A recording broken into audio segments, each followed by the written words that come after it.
Hello there my frugal friends, how are you all doing? I am Samantha, this is the channel Trying to Get By. If you have not been here before, welcome, and if you have, welcome back. This video is a what's for tea video. We have got 4 different meals that we have made recently. Some easy peasy, throw it together, some take a little bit longer. As always, it depends on what time you have got of an evening. Sometimes I like to spend a little bit of extra time making something just a little bit more special, a little bit more interesting. And other times it's just a case of throwing it in a pan and hoping for the best. Let me know what you do in the comments. Are you, hit me with a subscribe if you are a long, take your time, do a big process meal, or hit me with that thumbs up if you're a quick and easy and just get it done and dusted. So let's have a look at what we've made for tea. I've had a root in my potato drawer in the fridge. I keep my potatoes in the fridge. It's just the most logical place in my kitchen to keep them. And some are looking okay, some are looking a little bit dodgy. So I just grabbed a few of them and decided I'm going to boil them up. And these have been boiled. I am going to drain them and then I'm going to squish them. So when I say I'm going to squish them, what it basically means is these potatoes have been boiled for long enough that they are quite tender. You can see the way that the skins are starting to get a bit loose off them. And I'm going to fry these in a frying pan. I'm not quite ready for them yet, but these are boiled and cooled enough that I can handle them. So what I'm going to do is just go like that. So just give them bit of a squish, because once I get these in a frying pan with some fat, yes, it's going to be butter, it's not going to be normal butter, it's going to be vegan butter because that's what we use, but once I get these in a pan with some fat and a bit of salt, these are going to taste amazing. So all I've done now is these are my smashed potatoes in some fat. I've cooked them on one side, turned them over, I've thrown some eggs, cooked them in the same fat. So these are cooked through, the eggs are cooked through. We've got some beans on the side. That's it, tea served. What am I making for tea? Soupy beanie gnocchi thing. Right. So I kind of started off because I had this pack of, this is sprouts, you know, like Christmas sprouts that I had, that I've just cooked off in a little bit of water. So they're just, I shredded them first and cooked them off in a little bit of water. And there's a bit of cabbage in there that I had left over. So I decided I was cooking that, and then I'm like, oh, what can I do with it? And I thought, oh, well, maybe I'll do my gnocchi with a lemon sauce. And I was like, no, I'm not really in the mood for that, but I still want gnocchi. And then I saw somebody making a kind of soup with gnocchi, and I was thinking, that sounds good. So we're going to make a kind of soup. So I'm going to fry off some mushrooms. I've got some frozen leeks here in lieu of onions. So let's give this a go. So I'm going to start with my mushrooms, because I don't want them to be soggy with the leeks. I want these to get a nice fry on them. So spread them around, make sure they get a nice layer of, you know, just spread out nicely. So all I'm going to do at first is sear these off. The mushrooms are beautifully browned. I'm going to throw in my leeks. I'm going to go in with just a handful of leeks, because we've got lots of other green stuff with the sprouts. So those leeks can go in, and these are just going to soften quite quickly. There we go.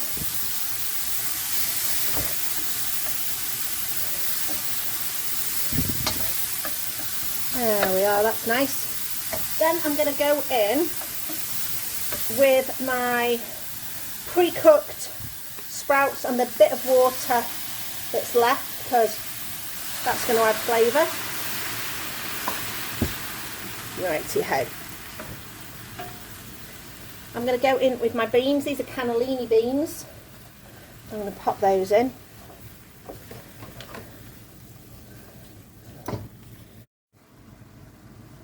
Right, what I'm going to add to this next is, this is just some of my bouillon.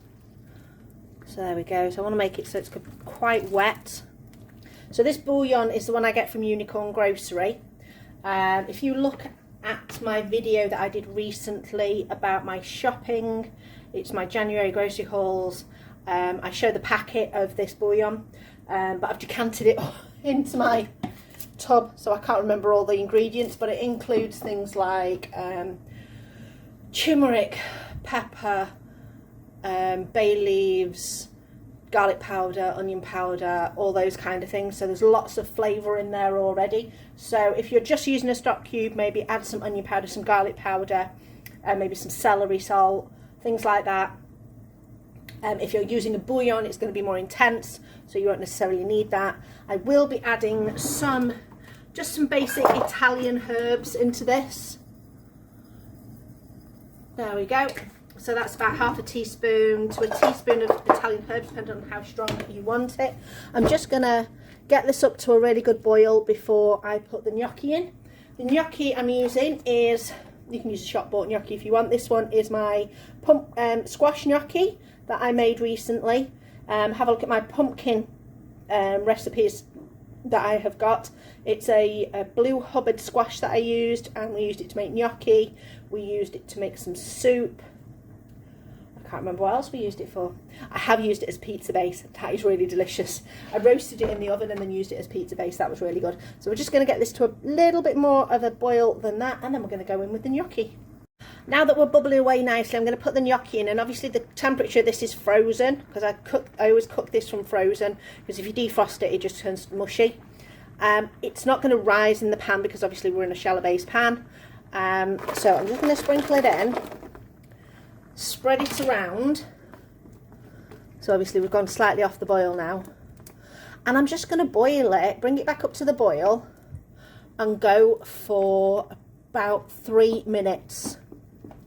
And that should be long enough, and obviously then all I need to do is just test one of the gnocchi pieces, and then I will know that that is done. In the meantime, what I'm going to do is just get a little spoon and test the flavour of the sauce. That's really nice. That's got lovely herbaceous flavour. I'm just going to add a little bit of salt, because that won't do it any harm at all. Give that another mix in. Don't want to knock the gnocchi around too much, so we'll just give it a wiggle. Tasting again.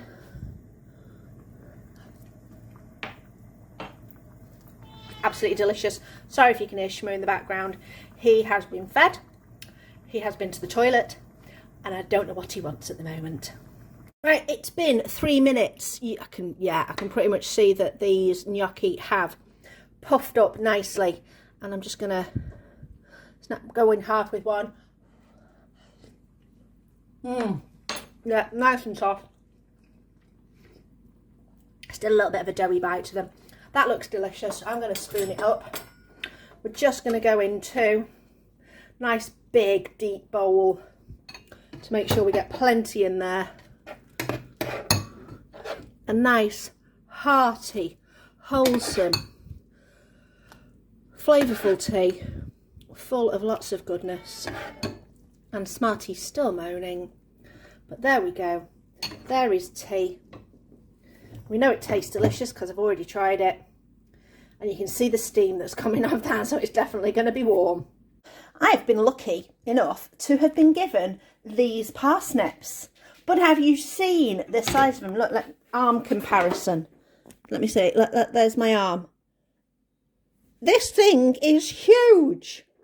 So anyway, what I've decided I'm going to do is I'm going to make some parsnip and sweet potato soup, which I can then make a massive load of and just store it so that we have got loads of it to have in the future. I'm going to start with an onion, add the parsnip, add the sweet potato. I'm going to even add a little bit of apple to it, because I class this as earthy sweetness and I want a little bit of sweetness.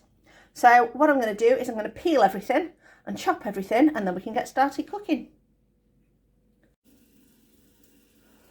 So I'm going to use my Instant Pot to make this soup. So at the moment I've got it on saute high. So I'm just cooking off my onions.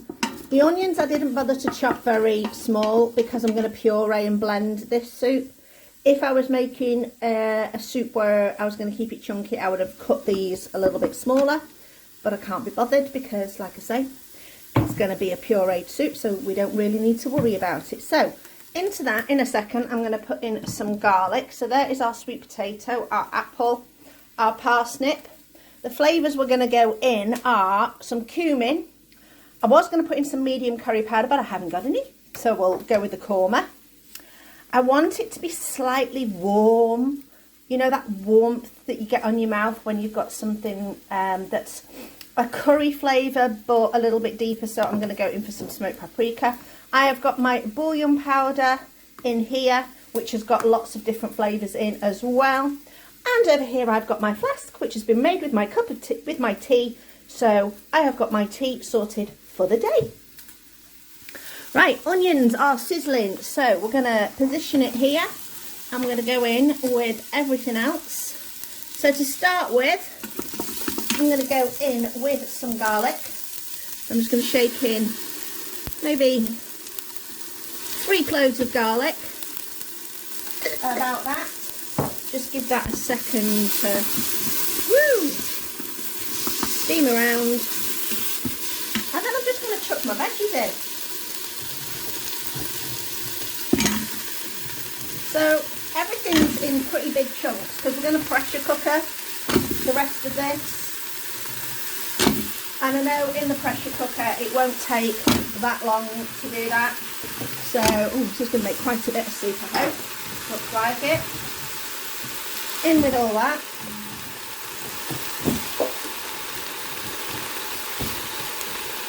Okay, just going to push that to the side a little bit because I'm going to put my spices down there. So we'll go in with, that's probably a good tablespoon of cumin, if you saw that. Yes, you just about saw that. About a teaspoon of korma, a teaspoon of the paprika, a good couple of tablespoons of my bouillon powder. Just give that a quick mix down the bottom. And then I've just boiled the kettle and I'm going to add enough, hopefully, there we go, just about covering everything. That was a good guess because I've boiled enough water for me brew, for my flask and for this. So there we go, all done, lid on.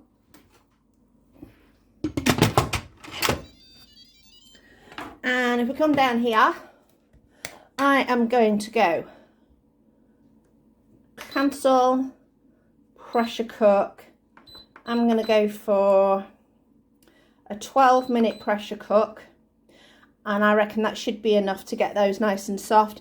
And I'm going to do a natural release, so I'm not going to press the top, I'm just going to leave it. Probably about 15 minutes should be enough. Oh wait, does this? It goes off if you don't press it straight away. What did I say? 12 minutes? Start. Okie dokie. So we've natural released for 16 minutes. Let's see if it's still got any left. Oh, a little bit.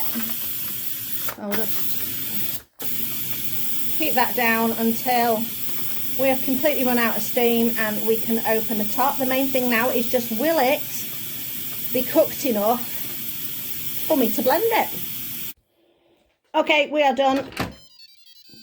We are free to take the lid off. Whew, steamy. Okay, what do we reckon? Let's have a go. Oh yeah, parsnip, nice and soft. Let's try sweet potato, nice and soft. I can guarantee the apple will be nice and soft as well. It smells great. So all I'm going to do is go in with the stick blender and blend it until it's completely smooth. We are lovely and smooth and nice and thick. If you wanted a bit thinner, I'd just add a little bit of extra water. I'm going to give this a taste and see if it needs anything else, any salt or anything. That's going to nuclear hot.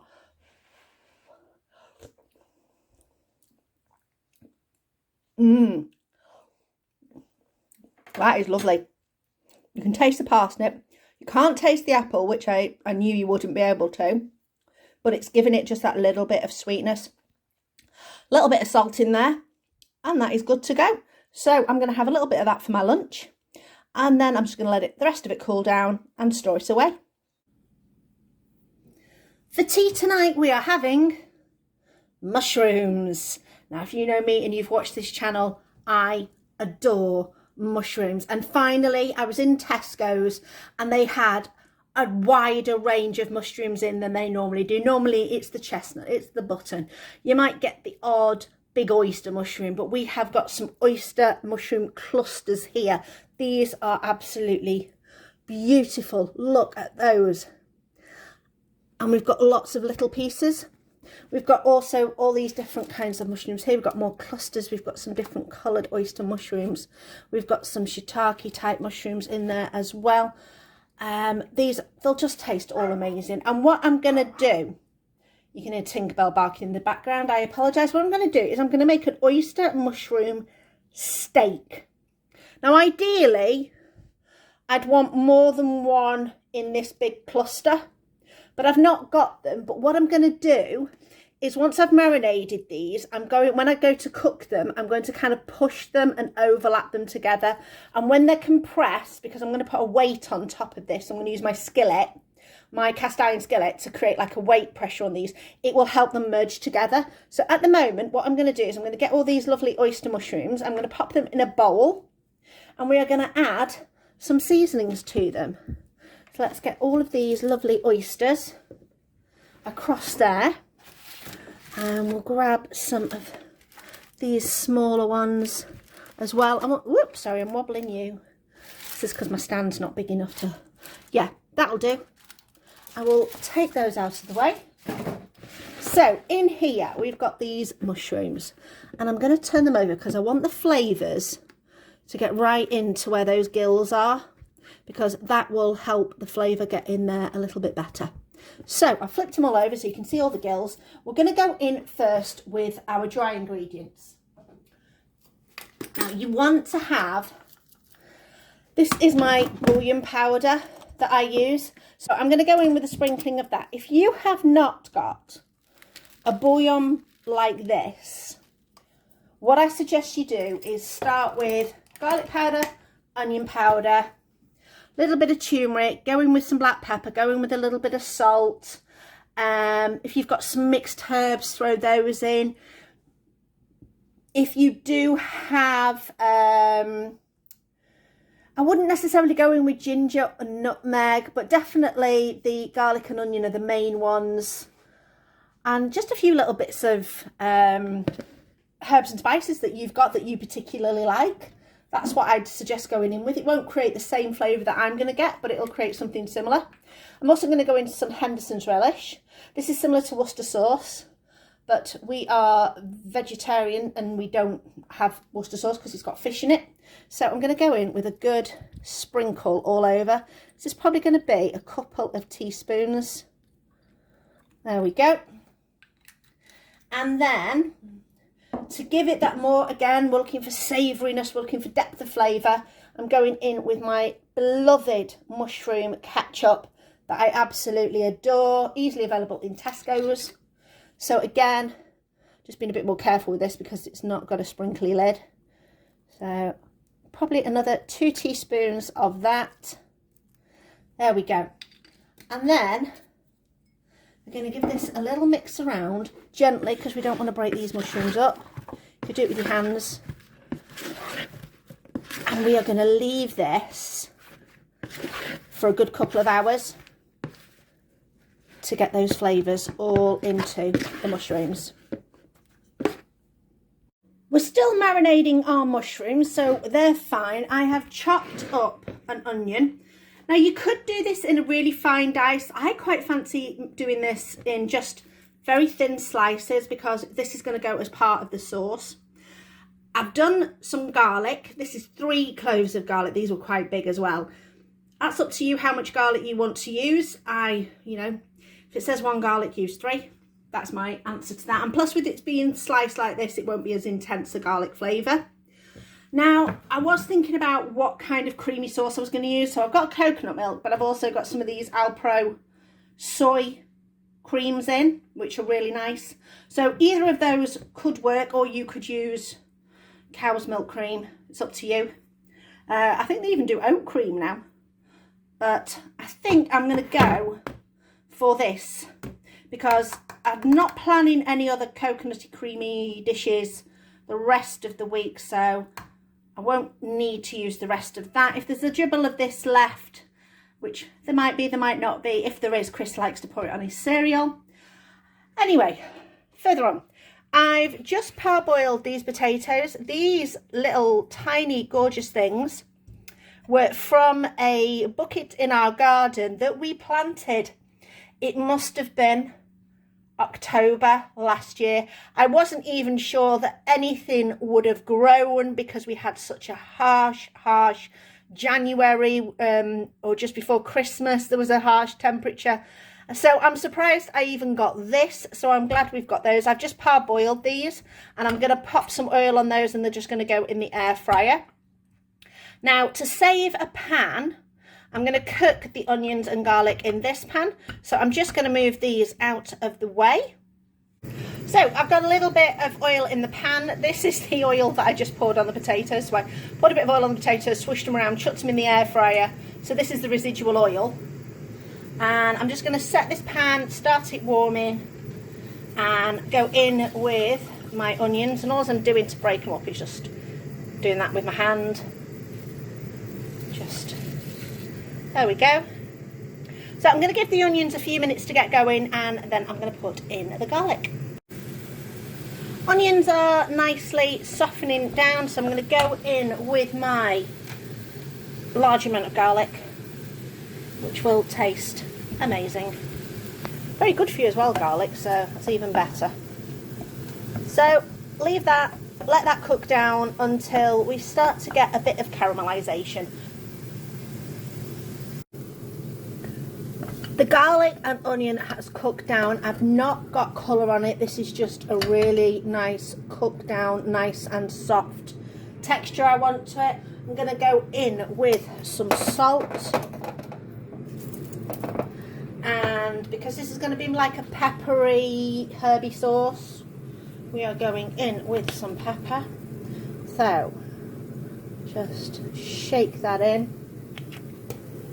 I have got some thyme. This is some that I've grown in the garden.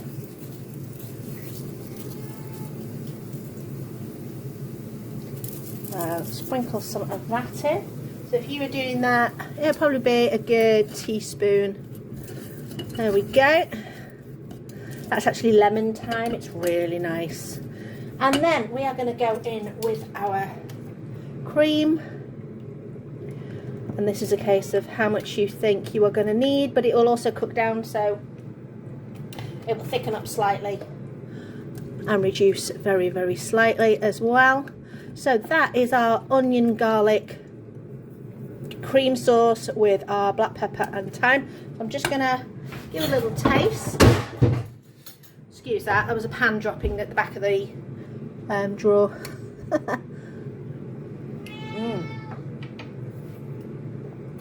Yum. Once that warms up and the flavours develop, that will be even better. Ooh, I'm just putting a little bit of butter, spread, whatever you want to call it. This is vegan butter, you use your butter, whatever you fancy.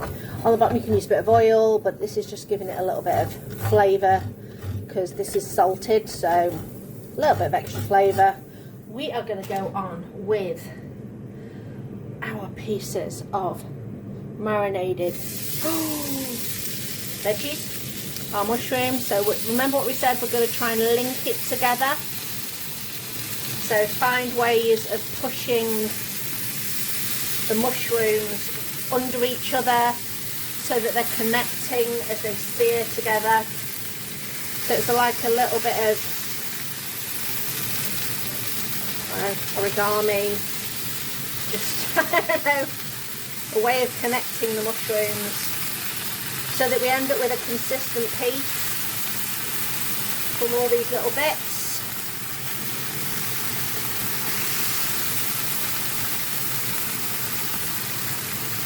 There we go. So that's all done. What we're going to do now is we're going to use this cast iron pan, which is quite heavy, and this is a cast iron griddle pan underneath. We're going to drop this on top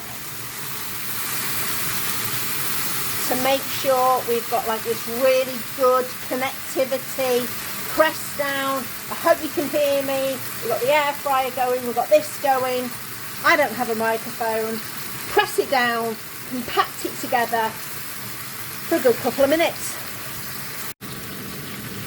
Okay, what you're seeing down here is all the juices coming out. I'm not going to take this off and turn it yet. I don't think it's quite, no, it's still a little bit juicy. I want this to still compact together a bit longer. So we're going to go until all those juices seem to have tightened up. Okay, we're going to flip. Not sure if this is going to stick together, but we're going to give it a go. So I'm just going to loosen everything up as best I can. Yeah, it's not going to, I mean, the ideal thing is that you have one big, that's not too bad. Oh, so flip the other bits. Hopefully, maybe if I tuck that under there, that will stick. That's not bad. It looks amazing though. Look at the crustification on that. Right, keep down with the pressure. Another 3-4 minutes on that side. Right, I've turned this down. I'm going to add now just a little knob of butter. So this is my vegan butter. We're just going to pop this at the side. Just to drizzle, just to make it a little bit special. And just let it drizzle up that way. This is the thing about these pans, you can at least use the grooves in the pan. So a little bit still. We're going to lift slightly. It does look so crispy. There we go. First time I've made this, so I'm quite impressed. Not as compact as it should be, but I'm not really that bothered because, you know, it's still going to taste amazing. It still looks amazing. It smells amazing. So we've got that. We have got our creamy sauce. We have got over here in the air fryer. We have got our potatoes. They look lovely and crispy. And scooch over to the other side of the kitchen. We have got some peas, which you're thinking, why are these looking a bit cloudy? Because I added a little knob of butter to the boiling water. So these were just frozen peas, where I poured some boiling water on first, then drained that boiling water off because it goes a bit cold. Added a bit more boiling water, which is enough to warm them up. Add a little knob of butter, which is what you can see on the top. And that is absolutely nice and hot, and we are going to plate up. There you go. Mushroom steak, little baby crusty potatoes, buttered peas, a nice pepper, onion and steak, garlic sauce. Let's have a taste. I know this is going to taste amazing because it looks amazing. Sometimes you just know. Sorry, Smarty, you're not having any. If you can hear Smarty in the background, you ain't having none. No, you're not. You're not allowed mushrooms. Look at that. Looks great. So, let's see. I know the components are great, so let's see what they are together.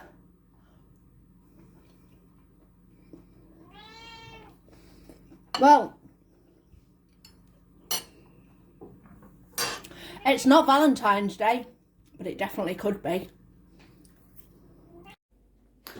So we've got 4 meals on our What's for Tea video this time. Let me know in the comments below what you thought about each one of those meals.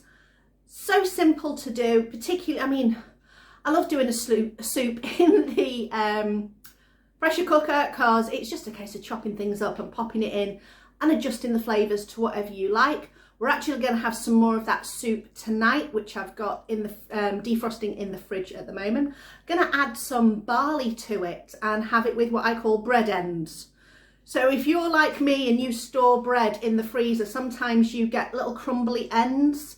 So what I do is every time I get one of those, I just pop it to the side. Now I've got a bit of a pile of them. So I'm going to get all those bread ends out and put a bit of butter on those and have those with that soup tonight. That mushroom steak was amazing. When I think about how much you would pay for a meat steak, it's ridiculous. And so we're going to have mushroom steaks more often. If you've not seen it before, I have done cauliflower steak. That turned out really good as well. There's lots of opportunities to use vegetables as an alternative. Yes, I know it's not meat, but for people like us who don't eat meat for ethical reasons, not flavour reasons, then it's a perfect substitute for us to use. Anyway, thank you for watching. Let me know if you have got any quick meals that you like to prepare or any of those ones that just take that little bit of extra time. I hope you had a very nice Valentine's Day. We didn't have that mushroom one for our Valentine's Day meal, but we certainly could have done it. It would have been special enough. And what did we end up having? Oh, we treated ourselves. Now, we normally would have food out of our normal food budget, but we treated ourselves out of our going out budget, but we bought in. So instead of going out for a meal and spending, oh, I can't imagine how much money, we decided to use a little portion of our going out meal money to buy one of those meal deals that you can get, a Valentine's meal deal from Sainsbury's. So it cost us £15, which is probably a quarter of the cost that it would have been to go out for Valentine's. And we had that instead. And that was a no meat beef Wellington. Very, very tasty indeed. Well done to Sainsbury's. Anyway, thanks for watching and I'll see you next time.